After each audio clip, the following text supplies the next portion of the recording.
Yes. आता जसं आपल्याला ह्या सगळ्या फाइल्स मिळाल्या, आता आपले ए पण राईट करून झाल्या. आता तेच आपल्याला काय करायचं असतं, रिएक्टमध्ये आपल्याला तो कोड जनरेट करायचा असतो. म्हणजे ती फाईल डेव्हलप करायची असते. जी आपली आतापर्यंत बॅकएंड पर्यंत कंप्लीट झाली, ती आपल्याला आता फ्रंट एंडला कंप्लीट करायची. सो मी इथं फ्रंट एंडला आले.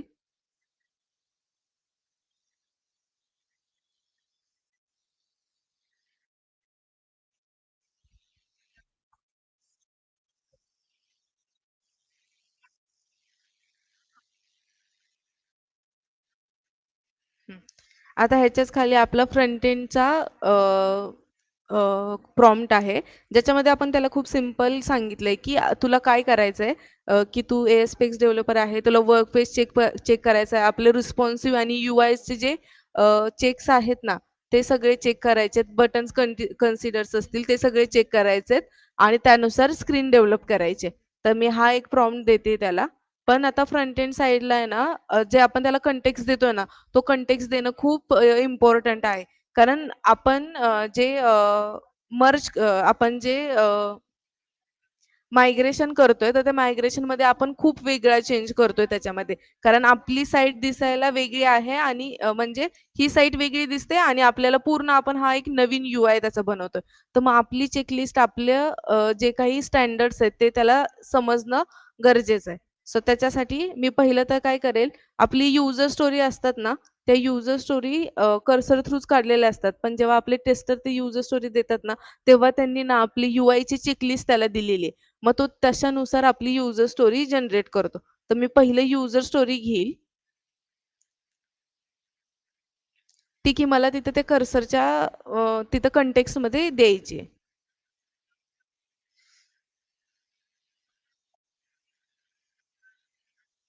हे युजिंग कर्सरची जी घेतलेली आहे तीच आपण घेऊयात.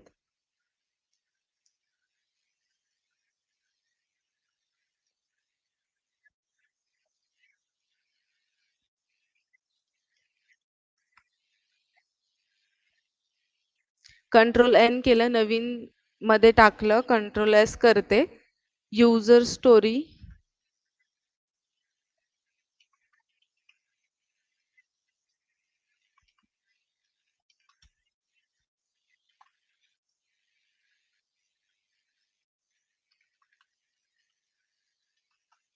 ऍडमिशन लॉटरीची युजर स्टोरी आहे.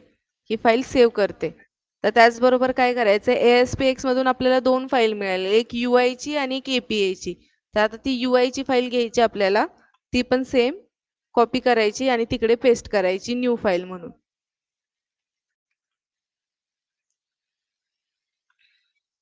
मी त्याच्यासाठी एक वेगळा फोल्डर बनवलेला आहे, इम्प्लिमेंटेशन डॉक म्हणून. तर त्याच्यामध्ये जाऊन त्या फाईल सगळ्या जातात, किंवा जर नाही गेले एका वेळेस तर मग मी तिथे जाऊन कंपल्सरी टाकते. सो त्या सगळ्या फाईल तिथे जाऊन सेव्ह होतात. म्हणजे जरी तुम्हाला स्क्रीन कंप्लीट झाल्यानंतर त्या डिलीट करायच्या असतील तरी ते तुम्ही डिलीट करू शकता.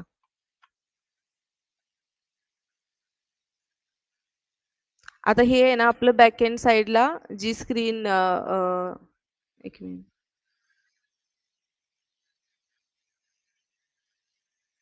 हीच झाली परत. हा, बॅकएंड साईडला जी एपीआय ची फाईल होती आपल्याला, ती पण फाईल मी आता इथे देते.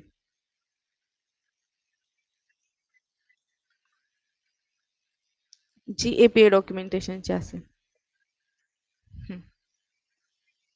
सेव्ह करते. आणि त्याचबरोबर हे असं पण करते, की अशी दिसणारी एखादी स्क्रीन असेल ना, जी आपल्याकडे डेव्हलप झाली असेल, तशी मी स्क्रीन आता त्याला असाइन करणार.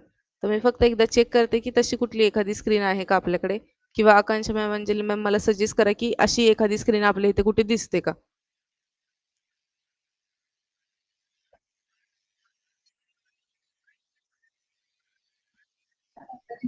एकदा वेबची स्क्रीन, आवाज.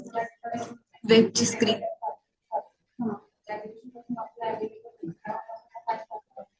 अशी स्क्रीन पाहिजे ना तुला, आपल्या पुढे दिसते. हम्म.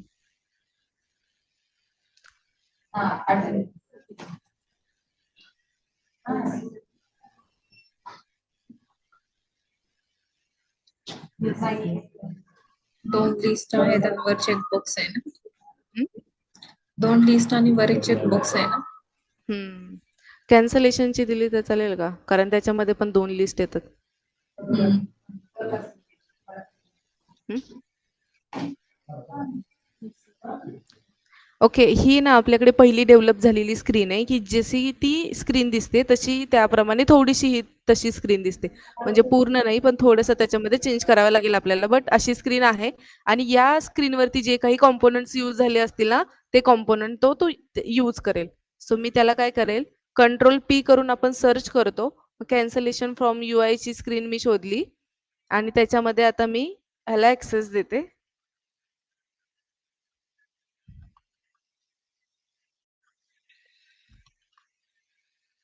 आणि ह्या सगळ्या फाईल मी त्याला कंटेक्स्ट म्हणून ॲड करून देते. आता आपण त्याला वेळ देऊया जनरेट करायला, की तो कसं करतोय. आता ह्याच्यामध्ये काय आहे, तो यूआयचे चेंजेस घेताना की असं नाही होत, की तो प्रॉपर सगळे चेंजेस घेतो. काही गोष्टी मिस करतो. तर मग आपण चेक करायचं, की फक्त की तो काय मिस करतोय किंवा काही नाही मिस करत आहे. तर हा चेंज फक्त आपल्याला चेक करावा लागेल. आणि यूआयचं पण आपल्याला चेकलिस्ट म्हणजे आपल्याला पण थोडीशी चेकलिस्ट अंडरस्टँड असली पाहिजे, की आपण कुठे काय-काय देतो. तर पूर्ण कर्सरवरती सोडून हे नाही चालणार. आपल्याला पण माहिती असलं पाहिजे, की स्क्रीनवरती कसं काय दिसणार आहे, कुठे काय-काय दिसणार आहे, राइट ॲक्शन्स काय असणार आहेत किंवा डबल स्क्रीनचं नेम जर आलं तर मग तिथे काय असणार आहे. तर हा सगळा चेंज पण आपल्याला बघावा लागतो.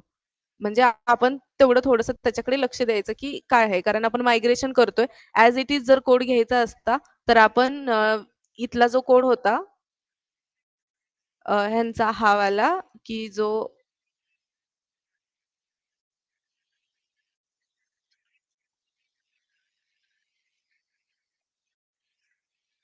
स्कूल वेबवरचा जो चेंज होता, तो आपल्याला म्हणजे तसंच ॲज इट इज आपण करू शकलो असतो. पण आपण एक नवीन यूआय देतोय ना, तर मग आपण एका नवीन यूआय प्रमाणे आपण जे काही चेकलिस्ट बनवली आहे किंवा पहिल्या ज्या स्क्रीन डेव्हलप झालेल्या आहेत, मॅन्युअली डेव्हलप झालेल्या आहेत, त्या स्क्रीनप्रमाणे तसेच चेंजेस त्याच्यात असले पाहिजेत.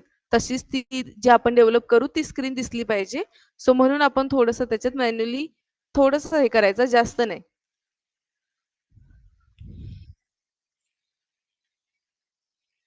आता अनुष्का बघ जे एपीआय बाइंडिंग होतं ना, एपीआय बाइंडिंगसाठी आपल्याला 3 फाईल्समध्ये चेंज करावा लागतो.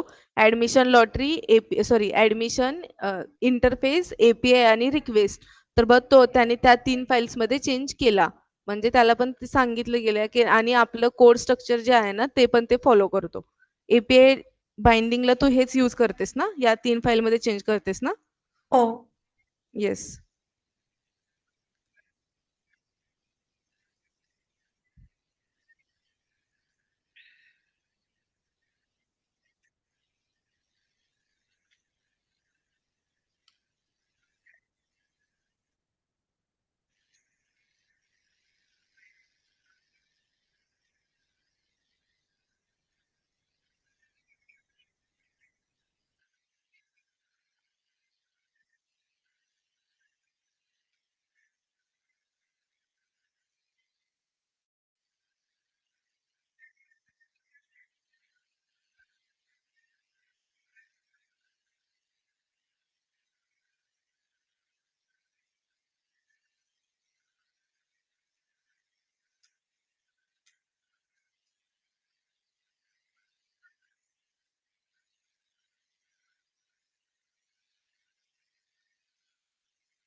तर त्याने आपल्याला आता 5 फाईल्समध्ये चेंज दिला आहे. पहिल्या तर त्याने इंटरफेस जनरेट केला. त्याच्यानंतर एपीआय ज्याच्यामध्ये आपले हे असणार आहेत जे आपण एपीआय कॉल करतो ज्याचे एंड पॉइंट्स ते आहेत. रिक्वेस्टमध्ये आपलं मेन लॉजिक आणि डेटा ट्रान्सफॉर्मेशन.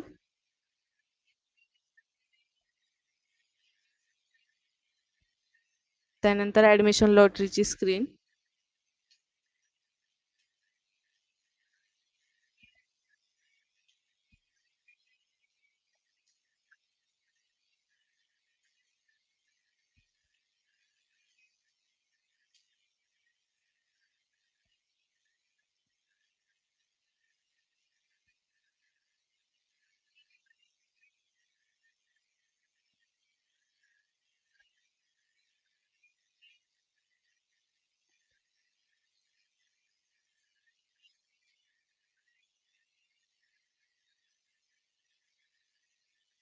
ठीक आहे, लिस्टसाठी त्याने डेटा टेबलच यूज केलाय.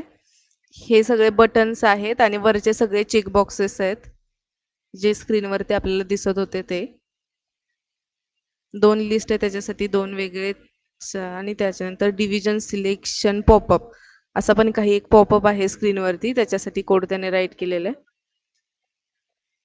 आणि रूट रिड्युसर मध्ये जी आपली स्लाइस द्यायची असते ती पण त्याने असाइन केलेली आहे. तर हा चेंज मी घेते आणि एकदा टर्मिनल घेऊन चेक करते. ठीक आहे, ह्या फाईलमध्ये खूप एरर आहेत, तर मी त्याला काय सांगेन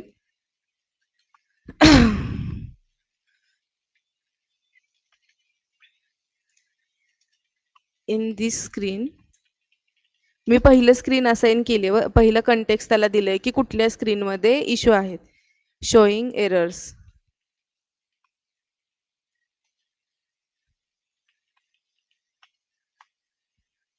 तो आता ही फाईल जाऊन चेक करेल आणि त्याच्यामध्ये जे एरर्स आहेत ते सॉल्व्ह करायचा प्रयत्न करेल. पण त्याला कंटेक्स्ट नाही दिला तर तो सगळ्या फाईल चेक करत बसेल, जे की आपल्याला नको आहे. तर मग त्याला प्रत्येक वेळी जेव्हा पण तुम्ही प्रॉम्प्ट द्याल तर प्रॉम्प्ट ठीक असला पाहिजे, जे त्याला समजेल. त्याला जास्त विचार नाही करावा लागला पाहिजे आणि कंटेक्स्ट तिथं असला पाहिजे की कुठल्या फाईलमध्ये त्याला चेंज करायचं आहे. म्हणजे तुम्हाला पण समजलं पाहिजे की कुठल्या कुठल्या फाईल्समध्ये चेंज असणार आहे, कुठल्या फाईल्समध्ये चेंज नाही आहे ते. मग तशा आपण फाईल त्याला दिल्या तर तो तसं ऍक्ट करेल.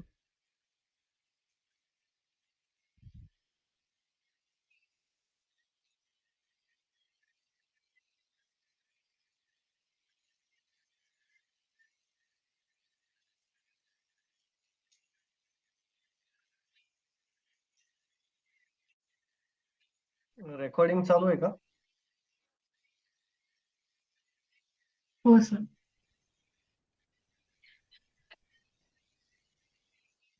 हॅलो. हा. काही बोललात का? आवाज नाही आला. आम्ही म्हटलं रेकॉर्डिंग चालू आहे का? हो आहे, रेकॉर्डिंग चालू आहे.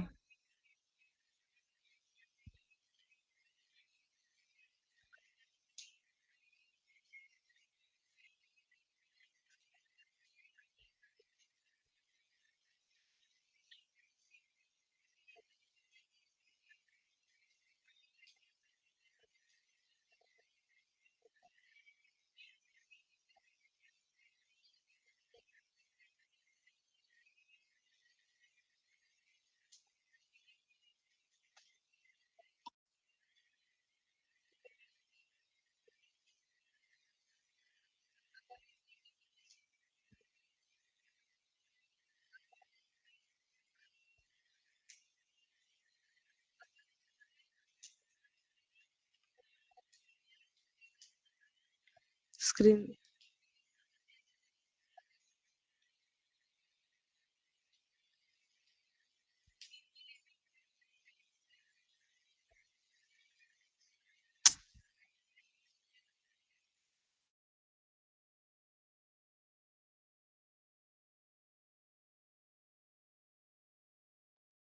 नम्रता स्क्रीन स्टॉप झाले काय?